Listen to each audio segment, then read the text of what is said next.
This is The Guardian.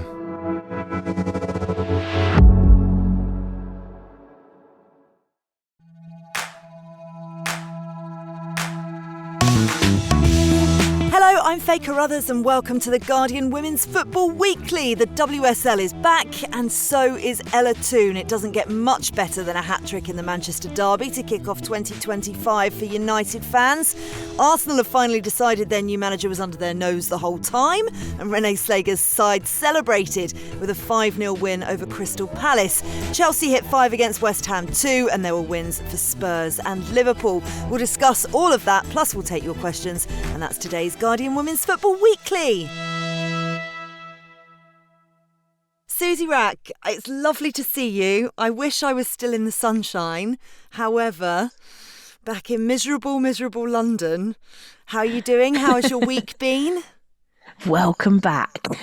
I'm delighted that your fun is over. Yes, thank you for that. Cheers for that. So menacing. Emma Sanders, we can't see you, but I know you're here in spirit and voice. How are you? I'm good, thank you. It was a nice 5:45 exit from my house this morning, and that's why you can't see me, because I'm just in the middle of moving to London, actually. I'm just moving everywhere today, so I'm about to get on the train.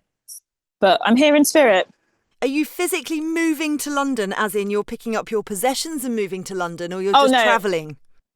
Absolutely not. You wouldn't catch me dead doing that. Sorry. That's what I thought. I thought, wow, that's a revelation for a Tuesday morning. That's quite incredible.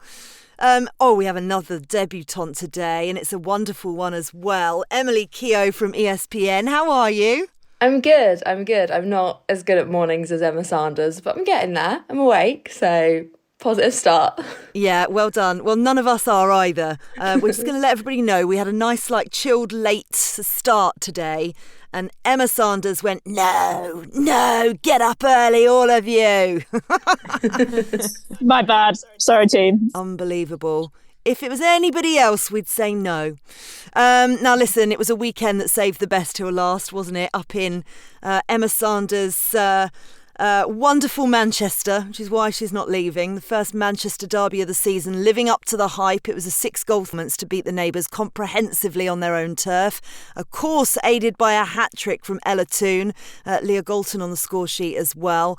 This is how it panned out. Mark Skinner's side went into a 3-0 lead before Viv Miedemar and Rebecca Kanak struck to put the hosts back into it. But Toone's third at the start of the second half sealed the win, really, and saw United leapfrog their rivals to third in the league. It finished Manchester City 2, Manchester United 4, and it was quite fun, Suzy. I mean, yeah, for any neutral watching, it was great. I imagine if you were a Man City fan, it probably wasn't too enjoyable. Yeah, I thought Man United were brilliant, like the pressure straight from the whistle, the decision to sort of really put that back line under pressure, and Keating as well, obviously making a few mistakes. No Alex Greenwood, meaning that, Rebecca Knack comes in and is, straight away kind of tested to the max. So, yeah, really smart play, really fun to watch, and, yeah, dramatic. Dramatic. Huge night for Ella Toone, wasn't it, Emma? I mean, everyone knows that she's a United supporter, came through the academy, but she'd never actually scored in a Manchester derby before, which must have been really special for her. Yeah, it looked really special for her. You could see when she was celebrating the goals just how much it meant to her. After she scored the first goal, she almost sort of looked like she couldn't believe that she'd scored it, really. She was like, finally, a goal in the Manchester derby. And obviously to do it at the Etihad as well, on your rival's home turf is something else too. But yeah, she sort of ran away to the corner. All of the teammates came along and, they gestured a love heart up to the sky, which you presume is in tribute to her father. So yeah, a really nice moment for her. And then obviously when she then got the hat trick, she was doing the whole knee slide in the corner in front of the away fans as well. So afterwards, I think she got a little bit emotional when she was talking about kind of the last couple of months that she's had. She's obviously had to deal with the death of her father, but then also having that calf injury that meant she was out for 2 months as well. It's just been a really difficult time for her. So it's great to see her back in some form and just enjoying herself. And I think any England fan watching that, not just Manchester United fans, but England fans will be watching that thinking, let's hope she stays in that, space to get to the Euros, because, we've seen she's a really important player for England when she's in top form, like she was on the weekend. Yeah, we mentioned it last week, didn't we? So for her to come out and score a hat-trick was just brilliant for her. I mean, she obviously gets all the headlines, Emily, but actually a really key area of United's success was their midfield, and Hinata Miyazawa, Dominique Janssen as well, really key to their success ultimately. Yeah, completely. I thought Miyazawa, it's a really difficult task to handle Yui Hasegawa for 90 minutes, and I thought she did it incredibly well. Obviously national teammates, so they know each other pretty well, but to be able to kind of hold Yui Hasegawa and take her out of the game at moments was really crucial. And I think where City don't have Alex Greenwood, Hasegawa is so important to kind of keeping that defence held together, and taking her out and being able to run through that defence is so important to them. But yeah, that midfield, I think everyone was just in a really good place with United. They started really quickly, and they, for the first time I think this season, really held off and held that stamina for 90 minutes to keep that pressure on. And obviously City came back in, but yeah, I thought the midfield was incredibly talented, and same with everyone on the pitch. I think that everyone took a bit of a step up, really. Not the case for City. Susie, you mentioned Kiara Keating's errors, couple of them leading to goals. They look pretty fragile at the back as well. She was obviously absolutely distraught at the end, but her manager Gareth Taylor said no blame on her shoulders at all. But how does he go about picking her up? Because we know that goalkeeping is all about confidence, and how does he even start to fix their defensive issues? I mean, well, she's sort of been there before in terms of like having confidence knocks and picking herself up. We saw it in the 2 games against Arsenal at Boreham Wood, where, first one, absolute mare. Second one, player of the match performance, really turned it around. So I think she's got the ability to sort of do that herself to a certain extent. She's a really talented young keeper. I think the decision to play her was a weird one when, she's barely played all season. I mean, I get it. You've had a break. You've had some time to sort of, kind of get her ready and things. But when you're, she's not been your first choice for a significant portion of the season, I think you need to be a little bit careful in laying the blame completely at her feet in a sense, because like I say, she's not been playing. So that for me was a strange decision to throw her in this massive game after, sort of a few appearances here and there.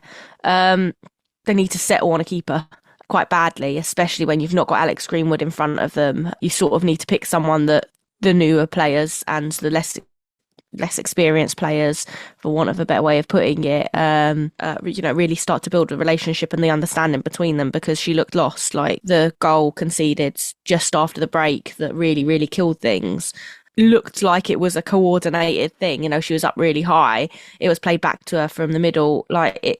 She just looked a little bit lost on what to do next or where to play it. And if you've got the relationships and you've practiced those things enough, then that just should not be happening in a million years. So I don't think she should necessarily beat herself up too much about the mistakes, because I think that's maybe a error in selection judgment. But yeah, in terms of what they can do to sort of improve themselves defensively, obviously bringing in Rebecca Nack is a really strong signing. She got a goal, really great record in Sweden. So I think that is a good start. Whether that's enough, because they were already pretty weak defensively, at centre back in particular, before Alex Greenwood got injured, I'm not sure. So if I was them, I'd be looking to be even busier in the transfer window, but whether they are planning that or not, I don't know. Sue Klesnick sent us a message on X actually saying surely Kiara Keating should have been replaced at half time despite pulling 2 back. Clearly confidence gone even at 2-0, which is an interesting take. I think maybe that would have made things worse actually in terms of her confidence. City of course still missing key players. Emma, Susie mentioned it earlier, Alex Greenwood, Lauren Hemp, Bunny Shaw. Any team without those 3 in would struggle a little bit, but maybe their lack of depth is the worry. And Susie's mentioned the recruitment strategy in terms of who they've brought in, but is there a problem with it overall? Do you think? I mean, you could argue that there is, yeah. I mean, they've lost a lot of big players over the last sort of 3-4 years. You know, you look through the list and some of the ones that they've allowed to leave is pretty astonishing, really. I mean, obviously, Lucy Bronze, Kira Welsh, Georgia Stanway, a whole host of lionesses within that. There's a lot of names that are leaving, and then the ones that are coming in, are they any better? You could argue the likes of Kirsten Kasperai have obviously had a huge impact since she's come in. But because they're constantly rebuilding the team, because players are leaving, then, you know, it takes time for players to come in, especially when, you know, they're not from the WSL and they haven't played in the league before, and especially when they're young players. So you could argue that the recruitment has been done at the wrong time as opposed to it being the wrong recruitment, maybe. I also think, as Suzy alluded to, in terms of that defensive structure, quite clearly there needs to be more experience in there. They haven't really addressed that properly. And I don't just mean experience in terms of, you know, how long they've played in the game, but experience in those big games, experience in those high pressure moments. And also the way that Gareth Taylor wants them to play. He wants them to take risks on the ball at the back. So you need to get players that have done that before. You know, you look at the likes of Alana Kennedy, who they signed, and you could argue that, you know, that's not really her strength. So why are they bringing someone like her in and then not using her in the way that plays to her strengths? So, yeah, it has all been a little bit muddled. I don't think they've got it right, and they can't keep doing it, basically.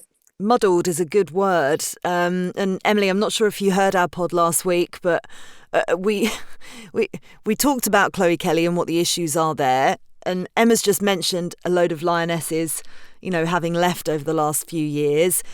Another looks like they're heading out of the door.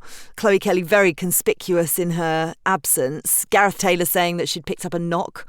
That age-old injury, the knock, that tends to be a knock for something else. But, you know, she has been heavily linked with a move to Manchester United, which would be controversial. What's the latest on that, do we know? Yeah, obviously it all kind of came up before the game, which I think when Gareth was talking about Kelly's absence, he didn't seem entirely sure.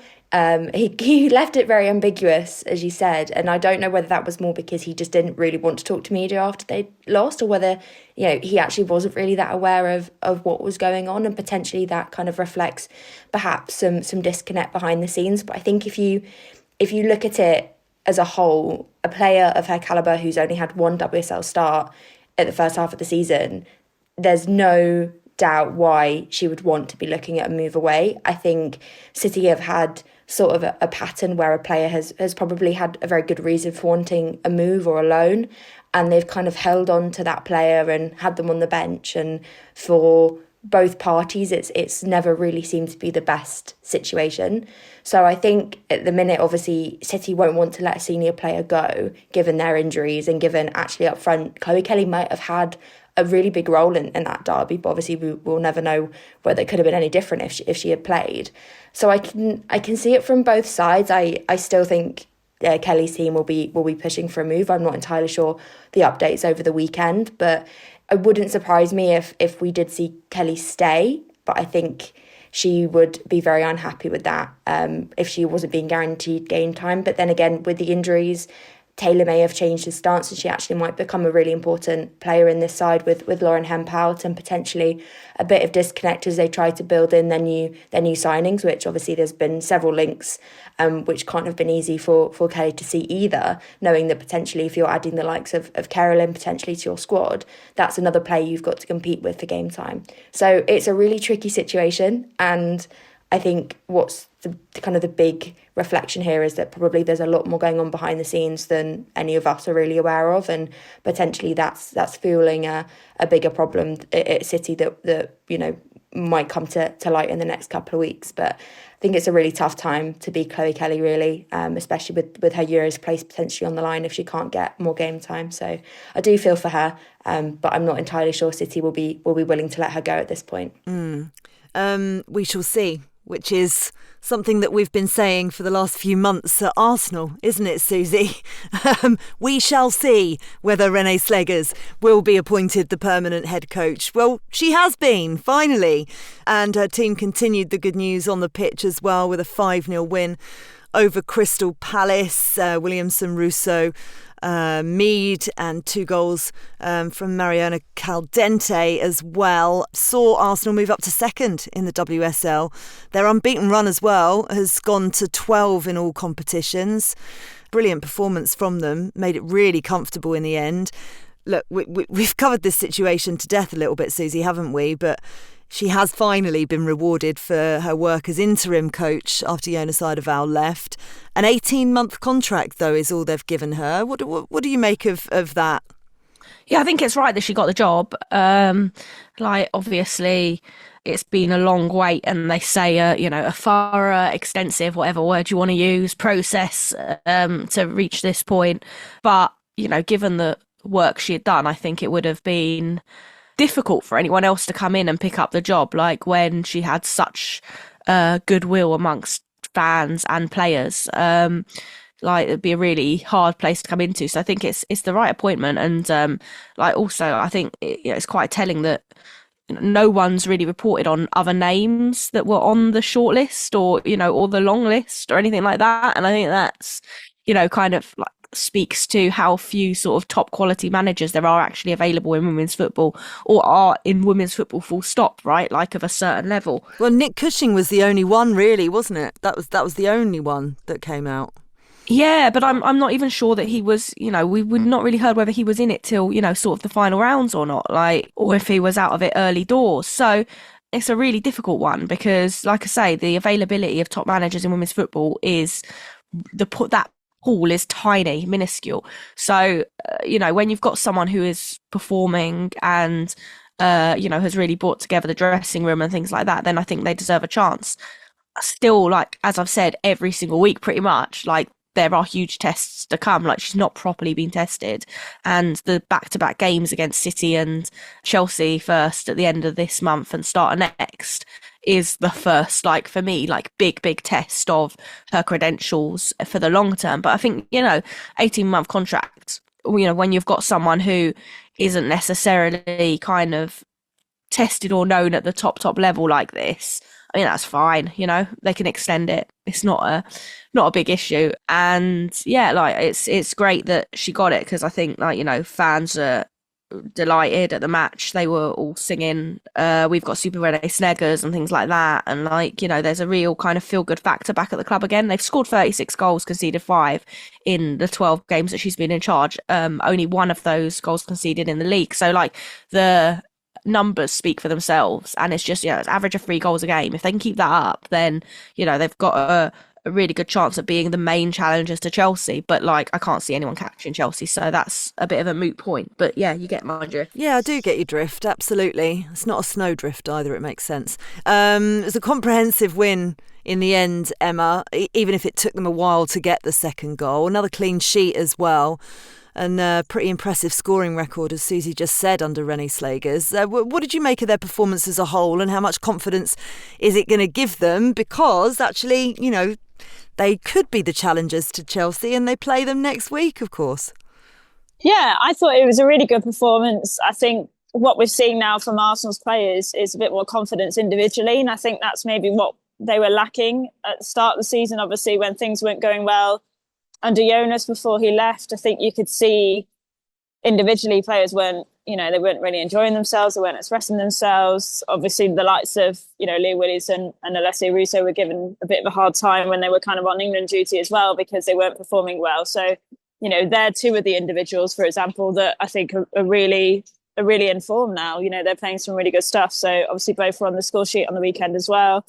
I think, with Arsenal starting to get the best out of the likes of Mariona Caldente again. We're seeing her sort of given a bit more of a freer role. So yeah, I think it's those small tweaks. Arsenal have always had a good team. There was no doubt about that. It was just about getting them back to their best and making sure that, they didn't feel like they had the shackles on them. And I think that's what Renée's done. She's just reminded the players individually how good they are, and it's all starting to come together. Not so for Crystal Palace, although they probably wouldn't have marked this one down, Emily, as a W when they were going through the plan for the season.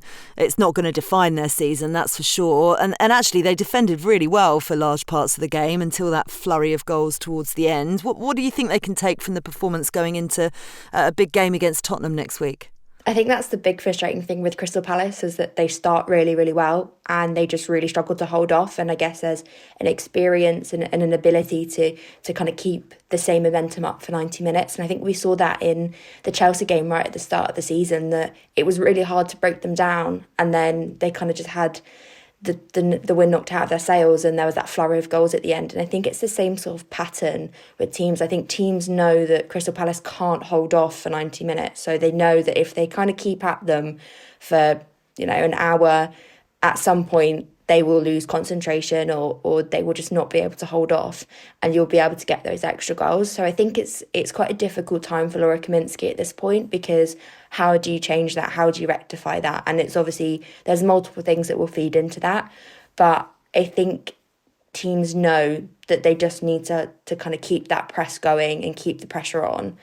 And again, ahead of Spurs, it's a similar thing where they'll need to be strong. And I think Spurs have had a difficult time in front of goal at the minute. It's a little bit disconnected. It has been a little bit all season. So trying to really hold that defence and trying to prevent them from having chances will be really key. I think there's a lot of positives with Crystal Palace, and there's a lot of positives in the side and with individual players. But I think it's that team effort of being able to hold off and defend for 90 minutes when you've got teams that have very, very well worked attacks coming at you for a very long time. So I think there's going to be a moment for Kaminsky to kind of reflect and go, how do I approach these games? But I think just trying to keep together in defence will be really key against Spurs, who also haven't probably had the season they want. So they know that these games, the lower table teams, are going to be what they're looking to target to pick up some points. So I think it might be a tough couple of weeks for Kaminsky, but I think just trying to keep togetherness in that defence will be really key. I think the hard part is that, it's the gap between the WSL and Championship, right? I think we're going to see this with every single team that comes up, is that there is a physical performance gap between teams that means that they're going to really struggle to close that gap and hold out for 90 minutes against WSL side every single week. That's going to take a season or two to get used to at least, really, because the reality is the players playing in the WSL on the whole have been playing professionally for a lot longer than most of the Championship players. So you're basically asking these Championship players to come up and then physically kind of compete for a certain amount of time against players that have been playing in a lot of cases longer than them and more hours a week and things like that. And I just until the Championship is fully full-time professional and they're given that time, I just don't think we're going to necessarily see a team be able to sort of come up and mount a challenge. And I think Crystal Palace is an example of that, because obviously we saw it with Bristol as well, but they also just didn't play particularly well, whereas Palace are a really well coached side. You see the potential, like Emily said, for that however many minutes until Arsenal got the second goal, they were in that game and they had a couple of chances. Obviously, Arsenal completely dominated, but they were really well organised. And yeah, that's the issue, right? It's that gap between the WSL and Championship that isn't their fault. No, it is a gap, you are correct. We'll catch up on the Championship in part 2, by the way. That's it for part 1. We'll also, in part 2, look at the rest of the weekend's action and catch up on some significant management changes.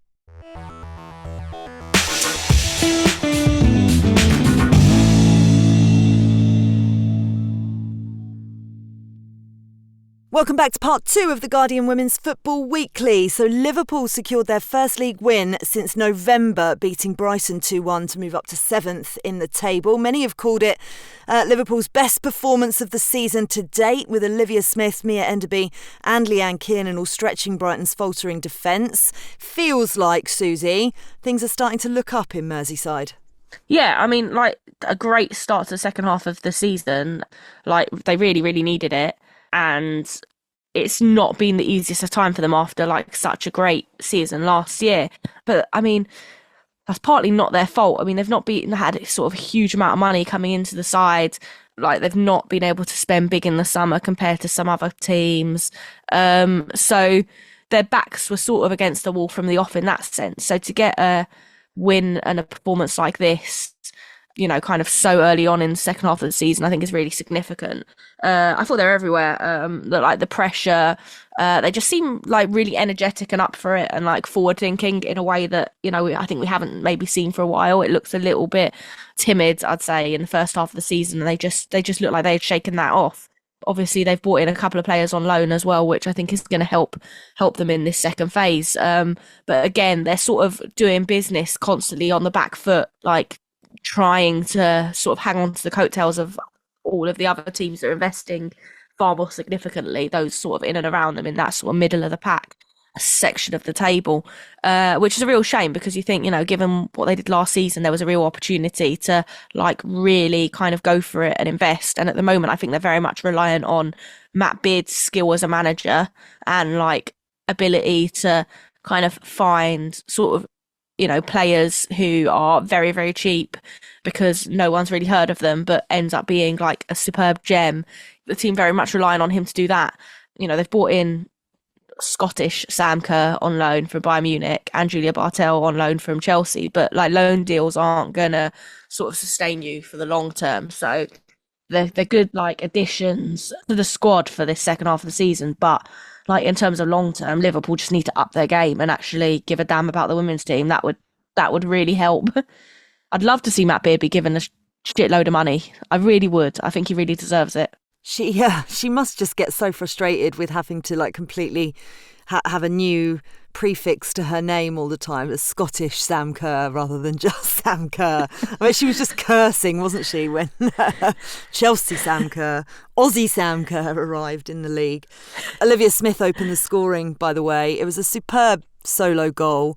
Nikita Paris levelled the game in the second half, but it was an unfortunate own goal in the end from Yoralyn Karabali that saw Matt Beard's side seal all 3 points late on. Let's focus on Olivia Smith's performance, because she's only 20 years of age and she caused Brighton's defence so many problems, particularly in the first half, but she had to go off in the second half with a knock to her ribs, and then Matt Beard came out and kind of called for more protection from the referees for her. This is what he had to say. At some point, she's probably going to get hurt if it's not dealt with. They should be penalised. The rules are the rules.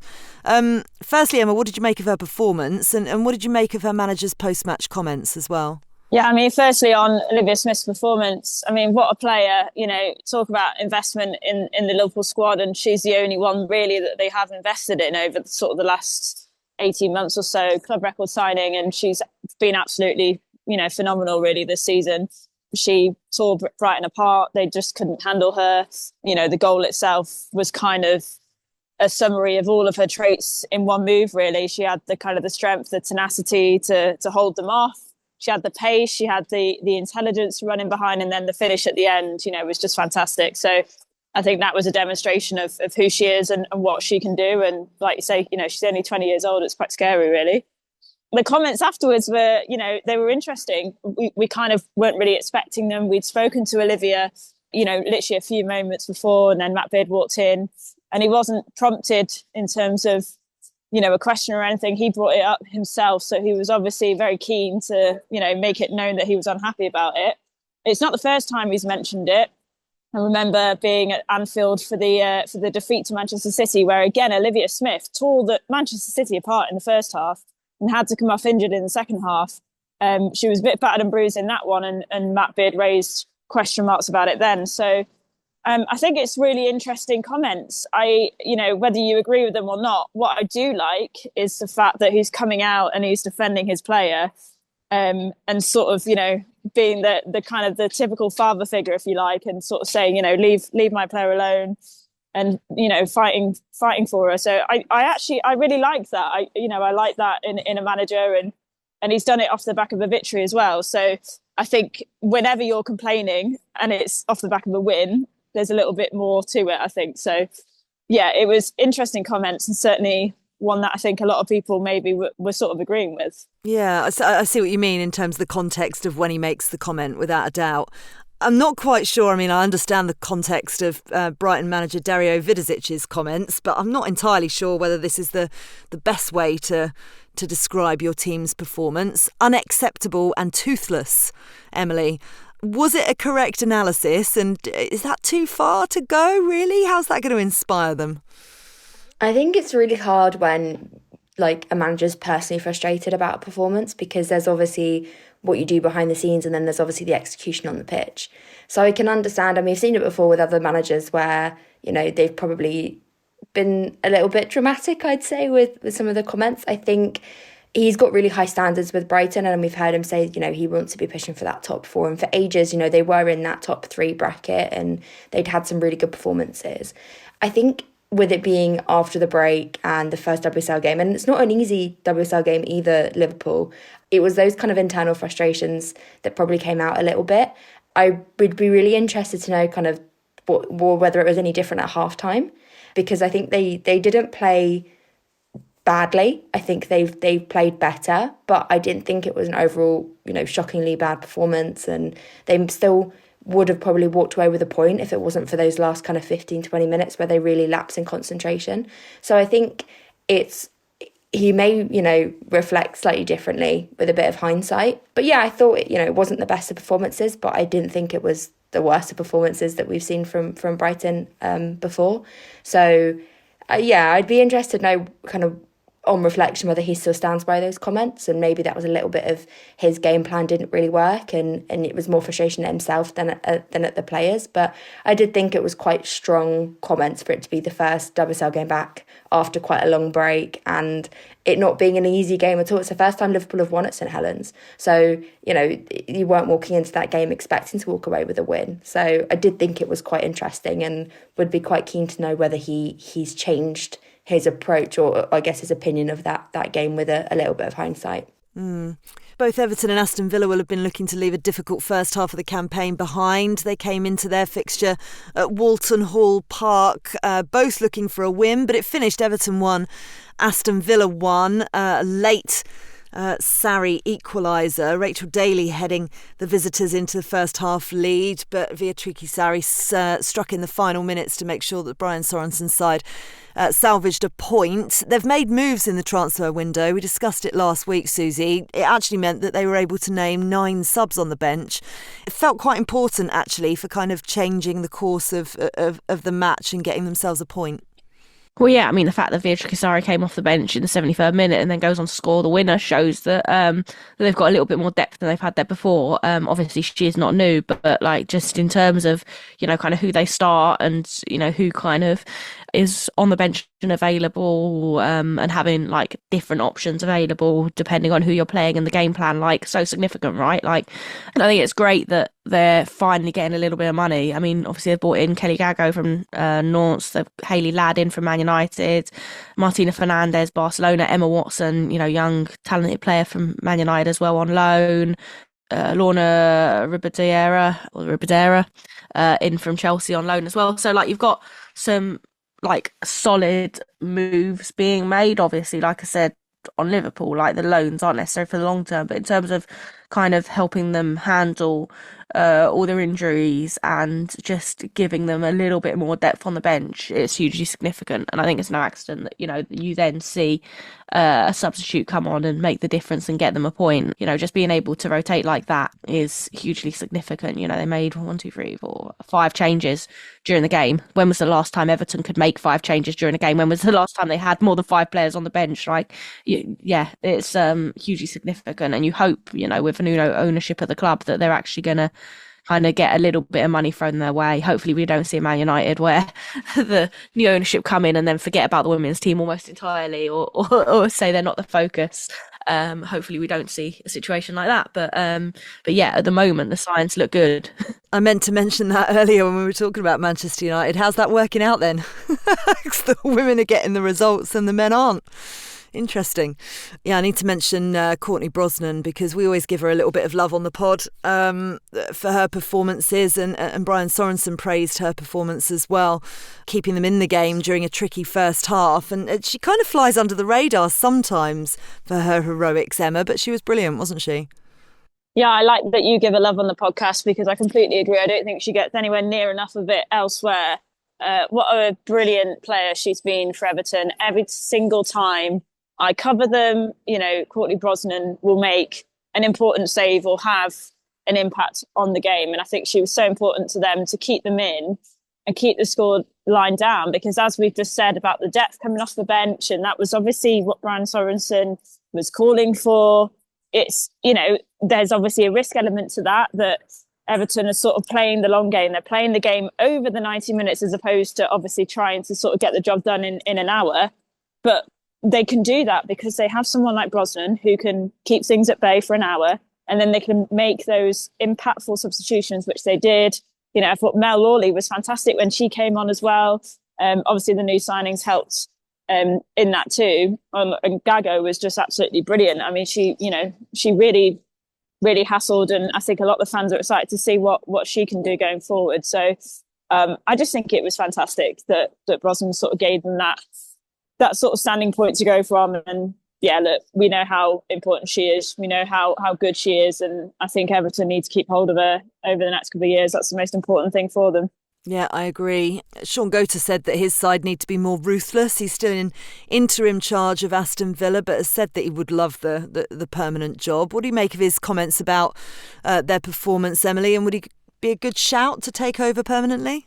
Yeah, it feels like we're in the interim managerial saga part 2. Will he stay longer? What happens there? I think, given how they started the season, it's really inspiring to see the bit of change in Aston Villa and under Gota. They seem a lot happier on the pitch, and they seem to be enjoying their football a little bit more, which I think is really nice to see. And obviously they've had a pretty good record under him the past 4 games. So I think he's giving himself, a little bit like Renée, giving himself all the reasons why Aston Villa could appoint him. I'm not too sure, obviously it was slightly different, I think, in Arsenal sense, where Renée had been there for quite some time. But yeah, I think it's the more Aston Villa are producing good performances and looking connected to what Gota's doing, I think it just works in his favour towards potentially having that job. But yeah, I think it's a little bit of rebuilding. I think it was a pretty tough start to the season for Villa. And obviously they're expected to have a couple of departures, which is slightly unfortunate with those being key players. So I think it's a really kind of telling couple of weeks for them, and obviously the more they can build on how they've started under Gota, the better it will be for both the performances and for his potential ability to take the job full time. So I think it's another one of those we'll have to wait and see, as we've been saying with other things. So but yeah, I think it would be a positive move. I think they clearly are responding to what he wants to do. So I think especially at this point in time where they're still, kind of navigating this change, he's probably the best person to stay until potentially someone else comes up. So maybe until the end of the season, just steady the ship a little bit and then look to rebuild in the summer. I wouldn't be surprised if they went with that option. Yeah, you mentioned some departures. Anna Leit's gone, but Kenza Dali announced her departure after 2.5 years at the club. Emma reported on Saturday that she's set to sign for San Diego Wave, but we've not heard official confirmation of that yet. Right, a couple more games to get through. Chelsea put any fear of the mini blip to bed. They swept away West Ham in Dagenham, winning by 5-0. Katerina Macario, Erin Cuthbert, Aggie Beaver-Jones, Sandy Baltimore, and an own goal from Amber Tisiak as well. It was just a dominant performance, wasn't it? Chelsea are up to 31 points at the halfway stage of the season. They're 7 points ahead of Arsenal at the top of the table, and they were pretty impressive, weren't they, Suzy, on Sunday? Yeah, just copy and paste anything I've said about Chelsea in any of the previous pods. The consistency is ridiculous. I'm bored of superlatives about them.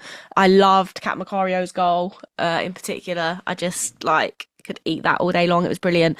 They're just so unbelievably rampant. It looks too easy, which is what is scary. I think it's routine for them now until the end of the season. Obviously they've got to get past Arsenal next weekend, but even if they don't, what is it? Still 4 points. It's kind of meh. For me, the only interest in Chelsea at the moment is Champions League. I just can't wait to see what they do in that. That's where the excitement is. In the league, I think they've got it wrapped up already pretty much. If they don't, it will be a colossal sort of collapse or injury crisis that really kind of takes them under. But the exciting part for me is Champions League. I'm struggling to get excited about them in the league because it's become that routine. That's testament to them. That's praise. It's just it's death taxes Chelsea winning. Yeah, frustrating from an Arsenal fan point of view, slightly boring from a neutral fan point of view as well. There definitely, needs to be a little bit more competition. Quick one on West Ham, Emma. I mean, how does Rhiannon Skinner look at this? Does she just park it? What do they learn from it? Anything? I think it's difficult to learn from it because, as we've just said, Chelsea are just a class above everyone, aren't they? I think West Ham know that that's going to be difficult. I think I remember watching them at the Joy Stadium earlier in the season. They put in a really good sort of hours performance against Manchester City and ended up losing, I think it was 3-0 or something like that. And the scoreline didn't reflect kind of how they performed. But I think this game was different. I think Chelsea were quite clearly, just sort of 10 times better, really. So, yeah, very much one to park. And I think West Ham know that, they've got bigger problems, and it's about sort of beating those teams in and around them to stay in the league. And so far, they're doing a good job of that. They've got a little bit of a cushion, a very tiny cushion, but a little bit of a cushion in that relegation spot. So it'll be those games that they'll be looking to. Right at the top of the pod, I said the Manchester derby, we saved the best till last in terms of the games of the weekend. On this pod, we've most definitely not saved the best till last. And, criticise me if you like, Tottenham and Leicester fans, but this was a shocker of a game.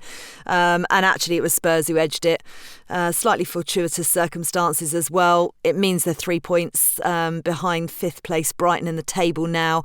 Tottenham 1, Leicester City 0 is how it finished. The only goal of the game, a fourth-minute own goal from Leicester goalkeeper Janina Leitzig. Look, Spurs are going to be counting their lucky stars, Emily. They registered 0 shots on target in the game. Their first shot of any note came deep into the second half. I feel for both these sides, it's just a case of let's move on. We have talked on this pod quite a lot about Leicester's attacking issues, which, clearly this game shows needs addressing. How do you even sum up this 90 minutes? Yeah, I think it's sort of one of those games that you kind of just, you're like, it happened, and everyone collectively just kind of moves on from it a little bit. Everyone got cold and went home. Yeah. I think there's always those games in the season when nothing really goes to plan and everyone's got a little bit of, whether it's the hangover from the winter break. And I think, yeah, it's kind of one of those games when you look at it, you can kind of see where everything went a bit wrong. But at the same time, it's like I'm not entirely sure where everything went a bit wrong. I think obviously Leicester have a lot of injuries up front, and they've kind of been without a forward line for quite a while. So I'd be surprised if we didn't see them trying to bring in some reinforcements in this window. Obviously, it was a debut for Lisa Kopp, who'd moved from Leicester to Spurs, which, when she had opportunities to defend, I thought she played fairly well, but she was kind of didn't have a lot to do. I think it's one of those situations where for both clubs it will probably be a little bit of a learning curve in terms of what we don't want to do. But it's so early on in this bit of the season that I'm a little bit like they will probably just put it to bed and look to move on, because as they grow into it, as they come back together, I think these sorts of results slightly become few and far between. But I think the slightly more worrying thing for me with Spurs is that something just really isn't clicking with them this season. They had such a positive run last campaign, and this season something just doesn't seem to be working so well for them. Maybe that they just really can't replace Grace Clinton and Celine Bizet, which I think plays a big role. But after 6 months of trying to try new things, putting new players in those places, I'm not too sure then at what point does things start to change. So yeah, I think for me it's a little bit more worrying for Spurs than it is for Leicester. I think with Leicester you can kind of forgive them with the injuries, but for Spurs I'm not too sure what's not clicking for them this season, and I think they want to be battling for mid-table, and I'm slightly worried that they may slip out of that race if they can't seem to figure out how to get the best out of the players that they have got. Where we've said that the WSL at times is quite straightforward and to quote Suzy, meh, I still think that that's coming from more of an Arsenal point of view than anything else, mind you. The Barclays Championship is just absolutely brilliant. Again, it returned this weekend. But the 8-horse title race potentially looks like it's become a 6-horse title race, falling at hurdles as we go along. Birmingham City opened up a 1-point gap at the top of the table. They had a 3-1 win away to Portsmouth. London City beat Bristol City by 1-0 to leapfrog them into second. Really touching scenes at Ashton Gate, actually. Over 2,000 Robin supporters. A bit of fond farewell to Abby Harrison after 6 years at the club she spent. Charlton pulled themselves back into the running with a 2-1 win away to Durham. Meanwhile, Sunderland beat Southampton in front of 7,000 fans at St Mary's to move up into fourth. But that was a result, obviously, that saw Remy Allen's side potentially drop out of the running. Finally, Newcastle rescued a point at Bramall Lane thanks to a 91st-minute goal from Rachel Furness. Sheffield United will have been desperate for the win, but it could prove to be a valuable point for them. They've extended the gap between them and Portsmouth, at least at the bottom of the table. The Championship still continues to be the gift that keeps on giving. Right, some manager announcements for you. We covered Casey Stoney going to Canada last week, and obviously Renée Slegers to Arsenal earlier on in this podcast. But there was really big news for one of our very own guests and friends of the pod last week as well. Carla Ward named as new manager for the Republic of Ireland. She's going to take over the side with immediate effect. Her contract's going to run through to the end of their 2027 World Cup campaign. This is what she had to say. This is an unbelievable opportunity, not just with the national team, but helping to add to the fantastic work being done to develop women and girls football in Ireland. I've worked with Irish players before and their personalities maybe match a bit of mine. I think we stand for the same things in terms of our values and principles. I felt it was the right match. I've been in club football for a long time now and I've had a fairly successful career so far. Work-life balance was number one. Stepping away from club football, the next step was to step onto the international stage. And it's funny, I feel like everything that we've spoken about last week has kind of come to fruition this week, because that's exactly what we were saying. It just feels like the natural step for the work-life balance at the moment. What did you make of the appointment, Emma? Really big opportunity for both her and Ireland, I feel. Yeah, fantastic appointment, I think, for both parties. Like you say, not surprised in the slightest. I spoke to Carla for an interview November time maybe, and she said, she was looking at international football, so pretty sure she would have had a name in the hat for the Scotland job as well. I'd imagine a lot of the managerial candidates up for the Republic of Ireland were also on the shortlist for the Scotland job. So they've got their, they had their hands cut out really, I think, to try and find someone at the same level. But yeah, I think it works. I think, she's worked with quite a lot of the Republic of Ireland players before as well. Sort of, through her time in club football, she's quite familiar with the way that they play. I think in terms of a cultural identity, she's really good. She's the type of manager that, she likes being an underdog. She likes sort of getting the players to dig in and sort of, fight. And I think that's what Republic of Ireland are kind of all about as well. So, I just think it's a really good fit. And I tell you what, she's got some good away trips as well, hasn't she, in the Women's Nations League? So she's going to have a great time. I love that that's the first thing you look at, always the journo. Where are we off to? Look, we've made quite a lot, actually, recently of the opportunities that young female coaches get or don't get, obviously, is more to the point. There's still a lot of work to do, Emily, but it feels like a positive week in that respect with all the announcements that have been made. Yeah, totally. I did a bit of work with some of the FA with their cohort of players who are current players and ex-players who are going through their coaching licence. And the big theme that was coming up for everyone was opportunities and having opportunities. Because you can do all your training, do all your licences, but if you're starved of opportunity, you're not going to be able to achieve those goals. I think it's so positive and I think it's so important. We say all the time about having role models and having people in those jobs that you can look at and say, because they achieved it, I can. And I think sometimes we think it's a little bit cheesy and corny, but I think it's so true that we need to see women in these roles. We need to have that visibility.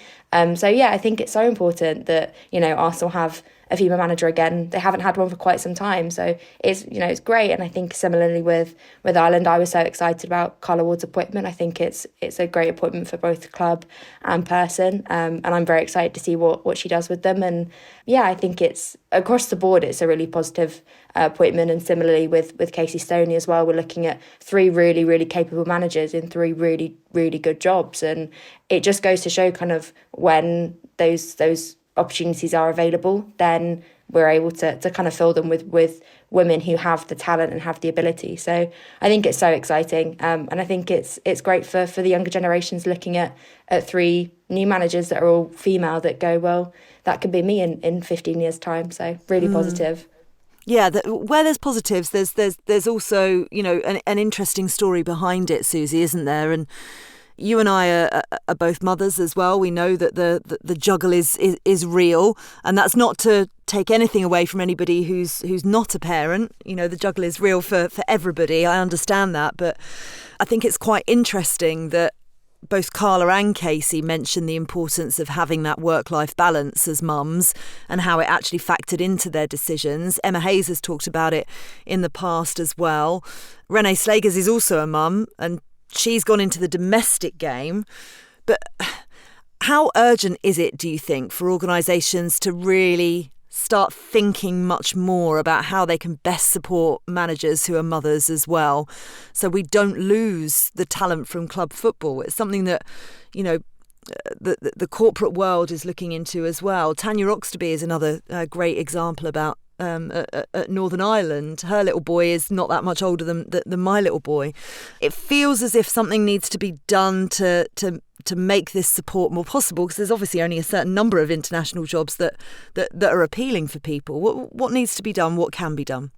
A lot needs to be done. Emma Hayes has spoken about it a few times, that we like sort of put managers on pedestals and expect them to kill themselves a little bit for their craft, you know, like with men's managers too in the men's game, you know, like the manager who, you know, sort of completely rejects their family and their sort of life is the one who is sort of, you know, championed the hardest. Like when, you know, you kind of see managers starting to prioritise sort of their own mental and physical health, you know, they may be, you know, not necessarily considered to be doing the best job. So like, I just feel like our attitudes towards the role needs to change entirely as a society, as well as then there being changes made to make it a more like family-friendly job with a better work-life balance for everyone involved in it, right? Like you shouldn't be having to give up absolutely everything to do the job, no matter how much you love it. Like that's not healthy, and it's not going to make you a good manager. So yeah, like I mean, Emma Hayes has put out various different like solution possibilities, like job shares and things like that. You know, that coaching duo is a bit like, you know, Karen Hills and Juan Amos when they were both at Tottenham. And I think that makes a lot of sense. And then, yeah, like I don't know what other sort of key solutions there could be, but we put a lot on the individual in a way that we don't necessarily need to. You know, Renée Slegers has talked about, you know, kind of how much of a like staff team they are and how important Aaron, the other assistant coach who's been there since Joe Montemuro's time, is to things at Arsenal. Like it's so far from just being a manager. They're the face of it, right? Like they're the front of a team of people, and I think we need to sort of have a little bit of a shift away from the focus on the individual as much as they are sort of, you know, the focal point. But yeah, I don't know what the answer is, and I think there's probably plenty of like, you know, put it this way, I think if you stuck all of those like manager mothers in a room, and possibly a lot of the manager fathers as well, and said, how could we make this better for you, they would have a lot of ideas very, very quickly. But is that conversation ever had? Are those questions ever asked? Probably not. But I think there should be some kind of like forum for that. I don't know who would take charge of bringing that kind of thing together. Maybe the LMA, maybe the FA, like, but I think someone has to sort of go, hang on a second, the culture here isn't a healthy one. Yeah, you're exactly right. It's a debate to be had for sure. A couple of other bits of job news as well. Michael McArdle's been named interim head coach of Scotland while they search for a permanent manager after the departure of Pedro Martinez Losa. And another big departure, Kay Cossington is leaving the FA as women's technical director after 8 years. She's going to become the head of women's football at investment firm 6th Street and chief executive of Bay Collective. She's going to be a huge miss at the FA, and actually I think it'll be interesting in a few few weeks' time, maybe, if we assess that towards the end of the season, because she's going to leave before the Lionesses head out to Switzerland for the European Championships. So we'll discuss that further. Big news from there. But it's been a pleasure to have you all on. Emily Keogh, what a fantastic debut. I hope you'll come back again. Definitely. Yeah, if you'll have me. Excellent. Emma Sanders, I'm very sad you're not permanently moving to London. Yeah, it's never going to happen, mate. Never, ever, ever, ever. Boo, boo, boo. Suzy Wrack, always a pleasure to have an hour in your company. See you soon. See you later. Keep having your say by sending in your questions via X or emailing us at womensfootballweekly@theguardian.com. As ever, a reminder to sign up for our weekly women's football newsletter as well. All you need to do is search Moving the Goalposts sign up. The Guardian Women's Football Weekly is produced by Sophie Downey and Silas Gray. Music composition was by Laura Iredale. Our executive producer is Sal Ahmad. This is The Guardian.